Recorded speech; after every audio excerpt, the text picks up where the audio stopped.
Hello guys, welcome to Chemboost again.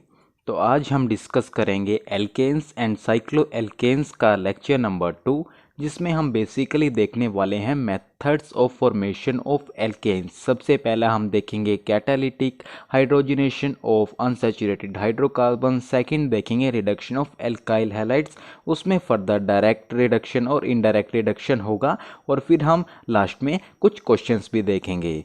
तो चलिए lecture को बिना टाइम वेस्ट किए स्टार्ट करते हैं। तो चलिए डियर स्टूडेंट, हम general methods of formation of alkanes में सबसे पहला मेथड जो देखने जा रहे हैं वो है catalytic hydrogenation of unsaturated hydrocarbons. अब सबसे पहले क्वेश्चन ये अराइज होता है कि आखिर हाइड्रोजनेशन क्या होती है। तो ध्यान से सुनिएगा my dear. Addition of hydrogen to unsaturated hydrocarbons such as alkenes or alkynes to form alkanes is called hydrogenation। यानी जब हम unsaturated hydrocarbons यानी alkenes double bonded, alkynes triple bonded, उनमें एडिशन करते हैं हाइड्रोजन की, किस लिए? एल्केन्स की फॉर्मेशन करने के लिए। तो उससे हम बोलते हैं माय डियर हाइड्रोजनेशन। और याद रखना बेसिकली हमारे पास जो हाइड्रोजनेशन है वो यूजुअली कैरिड आउट होती है फाइनली डिवाइडेड मेटल कैटलिस्ट के प्रेजेंस में। एग्जांपल की बात करूं तो जैसे प्लेटिनम हो गया, पैलाडियम हो गया और निकिल हो गया। यही बात हमने यहाँ लिखी है। It is usually carried out in presence of finely divided metal catalyst such as platinum, palladium और निकल। अब एग्जाम्पल से इसे समझते हैं। हमने एग्जाम्पल लिया है एक जनरल एल्कीन का, R C H double bond C H R dash. जो आर और आर डैश है माय डियर, ये हाइड्रोजन भी हो सकते हैं और एल्काइल ग्रुप भी हो सकते हैं, और एल्काइल ग्रुप सेम भी हो सकते हैं, डिफरेंट भी। क्या कहना चाह रहा हूँ मैं? मान लीजिए हमारे पास दोनों मिथाइल हो तो दोनों एल्काइल ग्रुप सेम हो गए, और एक मिथाइल और एक इथाइल हो तो दोनों एल्काइल ग्रुप डिफरेंट हो गए। तो जब हम इसकी हाइड्रोजनेशन करते हैं यानी एडिशन करते हैं हाइड्रोजन की in presence of platinum, palladium, Raney nickel, तो हमारे पास एल्केन की फॉर्मेशन होती है। देखिए जो डबल बॉन्ड है ये सिंगल बॉन्ड में कन्वर्ट हो जा रहा है, यानी RCH2 single bond CH2R dash. अब काफ़ी इंपॉर्टेंट पॉइंट मैं आपको बताने जा रहा हूँ, ध्यान से सुनिएगा। अब यहाँ पर मैंने लिखा है रेने निकल। तो रेने निकल और ऑर्डिनरी निकल जो हमारे पास होता है उसमें डिफरेंस होता है माय डियर। अगर आपसे पूछे कोई क्या डिफरेंस होता है तो आप बोलेंगे कि जो रेने निकल है वो एक्टिव फॉर्म होती है निकिल की। अब रेने निकल कैसे मिलता है हमें? बेसिकली जब हम निकल और एल्यूमिनियम के एलॉय को NaOH के साथ ट्रीट करते हैं तो एल्यूमिनियम डिसॉल्व हो जाता है और निकल हमें प्योर फॉर्म में मिल जाती है, तो उसे हम बोलते हैं रेने निकल। इसी तरीके से जब हम एल्काइल को हाइड्रोजनेशन करते हैं तो हमारे पास एल्केन की फॉर्मेशन हो जा रही है। देखिए ट्रिपल बॉन्ड कन्वर्ट हो जा रहा है सिंगल बॉन्ड के अंदर, ये भी किसकी प्रेजेंस में? फाइनली डिवाइडेड मेटल कैटलिस्ट जैसे कि प्लेटिनम, पैलाडियम और रेने निकल। रेने निकल क्या है ये बात मैंने आपको बता दी, और ये बात कि आर और आर डैश हाइड्रोजन भी हो सकते हैं और सेम और डिफरेंट एल्काइल ग्रुप भी हो सकते हैं। यहाँ तक बहुत ही ईजी रहा है। उसके बाद आप नोट बना करके लिखिएगा, काफ़ी इंपॉर्टेंट सेगमेंट आने जा रहा है। अब अभी मैंने आपको रेने निकल और ऑर्डिनरी निकल में डिफरेंस बताया। अब आपको मैं कमाल की बात बताऊं कि जब हम हाइड्रोजनेशन करते हैं अनसैचुरेटेड हाइड्रोकार्बन्स की रेने निकल के प्रेजेंस में तो काफ़ी स्मूथली कैटालिटिक हाइड्रोजनेशन हो जा रही है। लेकिन जब हम ऑर्डिनरी निकल के प्रेजेंस में कर रहे हैं माय डियर तो हमें हाई टेम्परेचर की ज़रूरत पड़ रही है। वो temperature near about 523 to 573 kelvin होता है।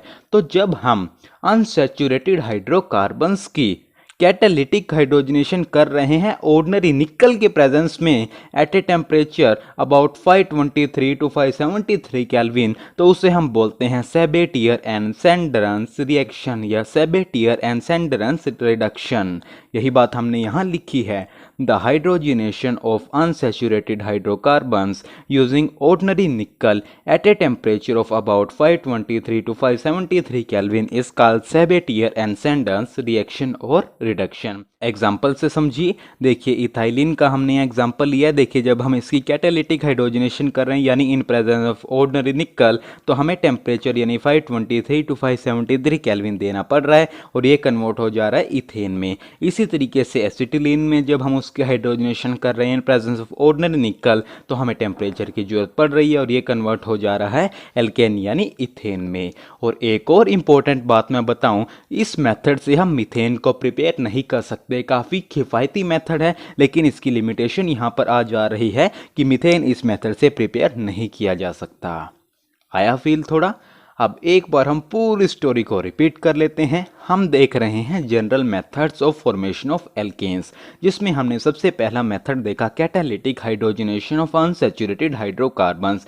हमने देखा कि जब हम अनसैचुरेटेड हाइड्रोकार्बन्स में एडिशन करते हैं हाइड्रोजन की in presence of finely divided metal catalyst जैसे कि प्लेटिनम, पैलाडियम और निकल, तो हमारे पास एल्केन्स की फॉर्मेशन हो जाती है और उसे हम बोलते हैं हाइड्रोजिनेशन। हमने एग्जाम्पल लिया एल्कीन और एल्काइन की कैटालिटिक हाइड्रोजिनेशन का। उसके बाद हमने रेने निकल और ऑर्डिनरी निकल में डिफरेंस समझा। उसके बाद हमने देखा कि जब हम ऑर्डिनरी निकल के प्रेजेंस में कैटालिटिक हाइड्रोजनेशन करते हैं अनसैचुरेटेड हाइड्रोकार्बन्स की तो उसे हम बोलते हैं सेबेटियर एंड सैंडर्स रिएक्शन।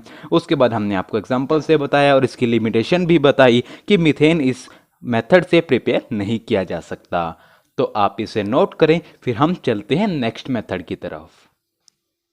तो चलिए डियर स्टूडेंट, सेकंड मेथड है रिडक्शन ऑफ एल्काइल हैलाइड्स, जिसमें सबसे पहले हम देखते हैं डायरेक्ट रिडक्शन, जिसमें सबसे पहले है reduction by dissolving metals such as zinc and CS3COOH और HCl, जिंक एंड NaOH और zinc and copper couple and ethanol etcetera give alkanes. यानी रिडक्शन हम किस तरीके से कर सकते हैं, मेटल्स को डिसॉल्व करके, जैसे कि जिंक इन CS3COH यानी एसिटिक एसिड, या इन HCl, या जिंक इन NaOH, या zinc copper couple in ethanol, और इससे हमें क्या मिलेगा, एल्केन्स मिलेगा। एग्जाम्पल से समझते हैं।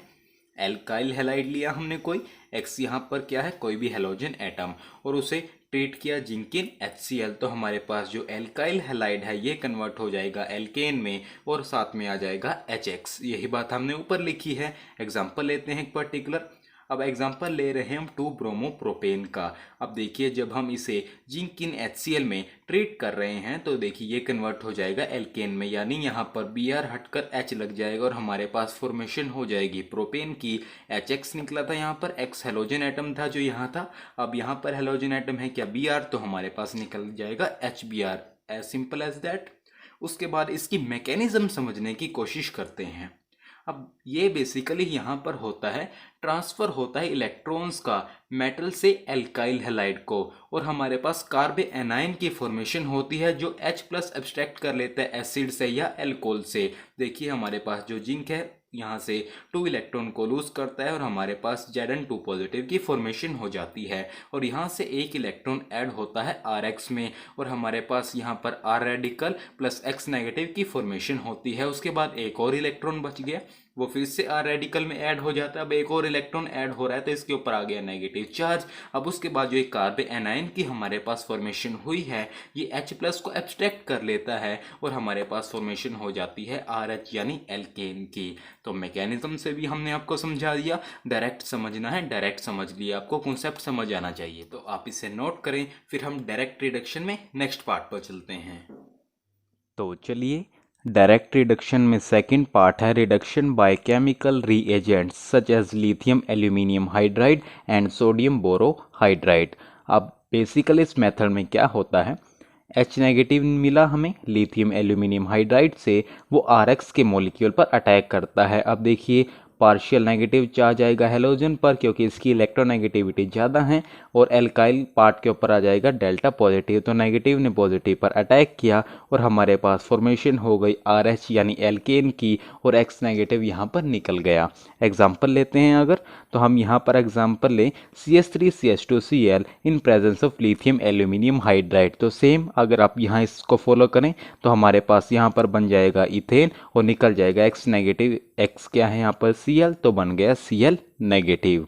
अब उसके बाद नोट डालकर लिखिएगा, lithium aluminium hydride reduces primary and secondary alkyl halides readily, but in case of tertiary alkyl halide undergoes dehydrohalogenation to form alkenes। यानी अगर हम लिथियम एल्यूमिनियम हाइड्राइड का यूज़ प्राइमरी और सेकेंडरी एल्काइल हैलाइड को alkanes में convert करने के लिए करें तो वो हो जाएंगे, लेकिन अगर हम इसका यूज़ टर्शरी एल्काइल हैलाइड में करें तो वो एल्केन्स में कन्वर्ट नहीं होगा, हमारे पास डीहाइड्रोहेलोजिनेशन हो जाएगी और हमारे पास एल्कीन्स की फॉर्मेशन हो जाएगी। आगे क्वेश्चन लेंगे उसमें ये और क्लियर होगा आपको।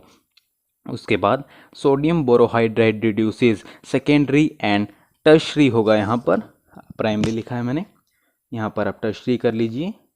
Secondary and tertiary alkyl halides but not primary alkyl halides की जो सोडियम बोरोहाइड्राइड है वो सेकेंडरी और टर्शरी एल्काइल हैलाइड्स को तो रिड्यूस करेगा लेकिन प्राइमरी एल्काइल हैलाइड्स को रिड्यूस नहीं करता। उसके बाद ट्राइफिनाइल हाइड्राइड यानी PH3SNH reduces primary secondary and tertiary alkyl halides easily, यानी ये तीनों को कर देगा। काफ़ी इंपॉर्टेंट बातें हैं ये। थर्ड पार्ट है reduction with HI and red phosphorus. Basically जब हम एल्काइल आयोडाइड को ट्रीट करते हैं HI के साथ इन रेड फॉस्फोरस की प्रेजेंस में तो हमारे पास फॉर्मेशन हो जाती है RH यानी एल्केन की और निकल जाती है I2 यानी आयोडीन। याद रखना टेम्परेचर होगा 423 केल्विन। अब क्वेश्चन अराइज ये होता है यहाँ पर कि हमने रेड फॉस्फोरस का यूज़ क्यों किया। वो इसलिए किया माय डियर क्योंकि हमारे पास जो ये आयोडीन लिबरेट हो रही है रिएक्शन में ये केन के साथ दोबारा रिएक्ट कर कर एल्काइल आयोडाइड दे देगी, तो इसे रोकने के लिए हमें रेड फॉस्फोरस की जरूरत पड़ी। यही बात हमने यहाँ लिखी है,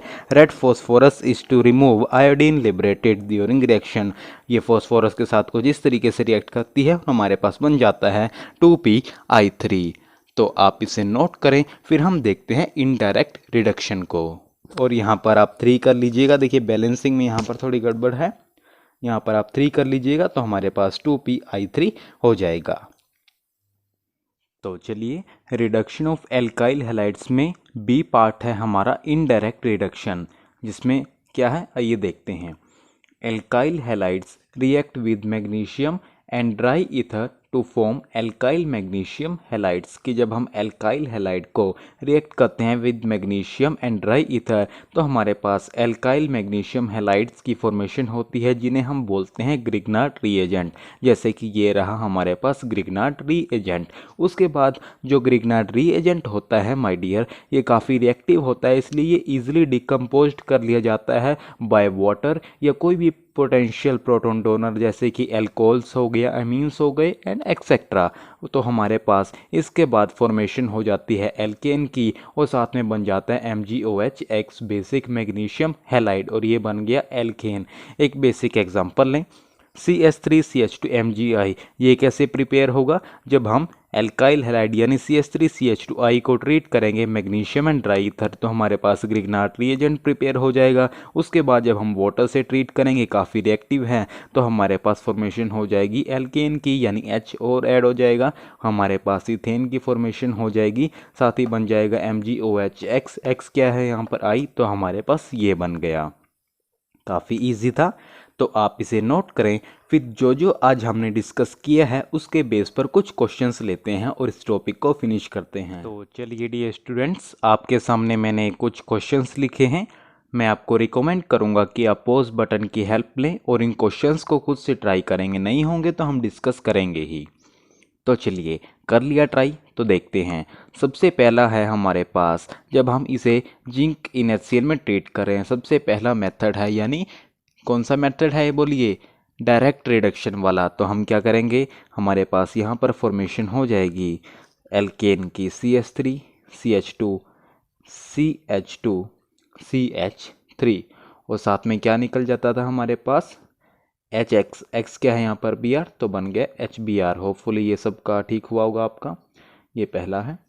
अब चलते हैं सेकंड पर। अब देखिए माय डियर, ये है हमारे पास प्राइमरी एल्काइल हैलाइड। आपको मैंने नोट में खासकर लिखवाया था कि जो सोडियम बोरोहाइड्राइड है वो प्राइमरी एल्काइल हैलाइड्स को रिड्यूस नहीं करता। तो हमारे पास बी क्या होगा, बी सेकंड की बात करें ये तो हमारे पास ए हो गया, बी होगा हमारे पास होगा ही नहीं नो रिएक्शन।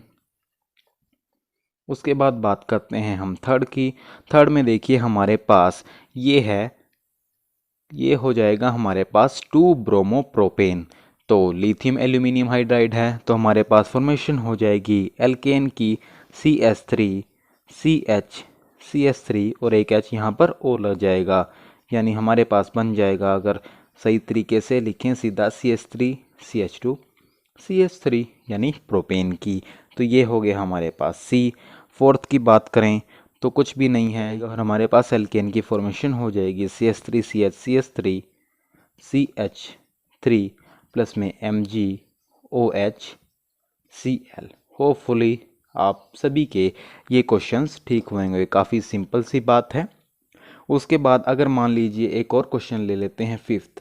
अगर मैं बोलूँ CH3 कार्बन CH3 और Cl और मैं आपको बोलूं कि आप इसे रिड्यूस करवाइए लिथियम एल्यूमिनियम हाइड्राइड की प्रेजेंस में, तो नोट में मैंने लिखवाया था कि अब ये कौन सा है, टर्शरी एल्काइल हैलाइड है। फर्स्ट लेक्चर में डिस्कस कर चुके हैं हम कि कैसे पहचानते हैं प्राइमरी सेकेंडरी या टर्शरी। एक बार और बता देता हूँ।